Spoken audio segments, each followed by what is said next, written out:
gracias. Seguimos en el último bloque de La Silla Rota conversando con el doctor José Rudén Chopa, quien ha emprendido un proyecto desarrollado por el CIDE en materia de justicia cotidiana en el que participan 17 organizaciones educativas más. Decíamos, José, que habíamos llegado al punto nodal de que a lo mejor todo tiene que ver con la confianza. Y uno diría de la confianza del ciudadano frente a la autoridad, ¿no? Pero también de los ciudadanos entre sí. Confiar en mi vecino, digamos, confiar en el maestro de la escuela, confiar en otros entes o en otros agentes que en el pasado tenían confianza. Por ejemplo, el policía de barrio, ¿no? ¿Cuáles serían las recomendaciones puntuales? Tú dices que de lo que se trata es de desarrollar una política pública, digamos, una política que abarque no solamente al gobierno, sino tal vez a los órganos legislativos, a los jueces, a los ciudadanos, desde luego. ¿Cómo construir esto que al final del día seguramente se nutrirá en la confianza? Yo creo que la confianza social y en las instituciones se crea de la misma manera que tú y yo nos tenemos confianza, ¿no? Y que tiene que ver con la reciprocidad y con la constancia. Es decir, se necesita un trato de tú a tú en el cual seamos recíprocos y a la vez seamos constantes. Es decir, si todos los días nos vemos y nos saludamos y nos encargamos cosas, no sé, el cartero, esto y lo otro, entonces uno va generando en ese trato recíproco la idea de que si yo le encargo a otro que reciba al señor del gas y lo recibe, para poner un problema cotidiano, Sí. y eso sucede y después yo puedo tener la confianza de que si me encarga también voy a hacer eso, entonces vamos generando en el trato recíproco y constante la confianza. Eso también se da en las instituciones, es decir, si en las instituciones lo que vemos es transparencia, si además en las instituciones vemos que además de transparencia, porque lo podemos ver, observar, conocer, la respuesta que me dan a mí es la misma respuesta que te dan a ti, entonces decimos, nos están tratando igual. Y si eso se da permanentemente, se da constantemente, entonces uno va generando esa base de confianza de que primero veo, porque la transparencia surge de la desconfianza, como una respuesta a la desconfianza. Sí. Y entonces yo necesito ver. Y si veo que nos dan a todos el mismo trato, independientemente de si vengamos de cualquier ciudad, del origen que tengamos, del poder económico, de la influencia, de la instrucción, del color, de la raza, del sexo, entonces se nos genera esa idea de que a todos nos tratan igual, ¿no? Es como el alcoholímetro, ¿no? Yo tengo confianza de que si me agarra y me paso de copas, voy a terminar en otro lugar, ¿no? Entonces, tiene que ver con eso.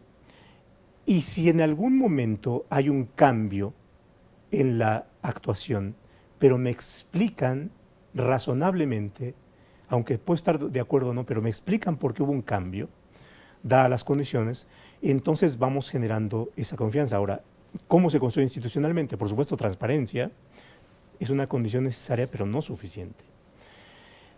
La razonabilidad que hay en sus decisiones es otra condición, ¿no? Es decir, cómo vamos, por ejemplo, en las autoridades administrativas, en la Procuraduría del Consumidor, en el IFETEL, en la COFESE, en la delegación, en el gobierno del DF, en la Secretaría, vamos viendo esos precedentes de que hay un trato igual ante un caso igual. Tiene que ver también con esta otra parte, ¿no? Una de las recomendaciones es eso, que haya ciertas construcción de decisiones o precedentes de decisiones que en la medida que los vamos conociendo nos da una idea de cómo han actuado antes y cómo vamos teniendo una predecibilidad de cómo van a actuar en el momento, ¿no? Y entonces yo creo que la oralidad tiene que ver con esta cuestión de la transparencia y, digamos, la idea es generar estas bases para que en las instituciones vayamos viendo no solamente que hay estos presentes, sino que además las cosas funcionan mejor, ¿no? A mí se me ocurre que los casos de corrupción pública, donde sea que se generen, en el gobierno federal, en los gobiernos estatales, en los gobiernos municipales, en las policías, son un factor muy desalentador, no solamente en la vida pública, no, sino seguramente también en la atmósfera ciudadana, en la vida profunda, digamos, del ciudadano. Cómo confiar en un alcalde, cómo confiar en un gobierno federal o en una autoridad de cualquier nivel que está haciendo alarde de corrupción pública. Creo que el carácter, digamos, educativo que lanza esto es muy destructivo. Sí. Y ahí hay otra pieza, y es los límites y las restricciones. Esto es, en la medida en que no hay mensajes y acciones claras para sancionar el moche o para sancionar no sé, el manejo indebido de un recurso público en cualquier ámbito, entonces tampoco nos están funcionando esto, ¿no? Y regreso un poco a lo cotidiano. Así como en lo cotidiano, a veces una buena reprimenda nos establece restricciones en la casa, ¿no? O una buena lección del profesor hace pedagogía para que funcione en la sociedad. También hay estas restricciones, estos límites, esta pedagogía, ¿no? Sí. Y bueno, una de las grandes apuestas que ha habido últimamente es el Sistema Nacional de Corrupción, ¿no? Entonces el Sistema Nacional de Corrupción está fortaleciendo las restricciones, está mejorando las capacidades de investigación de la auditoría. Y bueno, y la otra parte es cómo van funcionando las restricciones. Entonces, si vemos que las actuaciones o las conductas que nos dañan a todos, porque ese es el gran mal de la corrupción, no dañan solamente a uno, sino a todos, tienen una consecuencia. Entonces yo creo que también esa es otra parte de lo que hay que hacer. A mí se me antojaría que los ciudadanos deberíamos entender que tenemos un reto como comunidad en los temas de justicia cotidiana, en los temas de desarrollar una atmósfera para resolver nuestro sistema de convivencia, ¿no? Que este sistema lo tenemos que desarrollar a veces no gracias a la autoridad, sino a veces pese a la autoridad, pero que si bien allá tenemos un frente problemático con la autoridad, o podemos tenerlo, también eso no obsta, digamos, eso no nos debe hacer sentir derrotados, digamos, para mejorar nuestra convivencia con los vecinos o nuestra comunidad en general, con la escuela, en fin, con otro tipo de agentes. ¿Cuál sería tu mensaje final, José, en este tema?